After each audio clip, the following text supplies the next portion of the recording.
এ বাবলু, হ্যাঁ বলো দাদা। তোকে একটা কথা বলবো, শুনবি? বলো। বলছি কি, তুই মদ খাওয়াটা ছেড়ে দে। মদ খাস না। না দাদা, মদ আমি ছাড়তে পারবো না। কেন?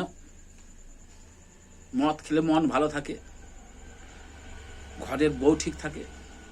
মদ না খেলে ঘরের বউ ঠিক থাকবে না, মনও ঠিক থাকবে না। তাই মদ আমি ছাড়তে পারবো না। যদি বলে কেন, মদের সাথে বউর সাথে কি সম্পর্ক? ভদ্রলোকের বউ পালায়, মাতালদের বউ পালায় না। কেন? দেখো, ভদ্রলোকের ঘরের বউরা ওদের কিছুতেই অভাব দেয় না। কেন? ওরা এমন ভালোবাসা দেয়, মাথায় তুলে রাখে।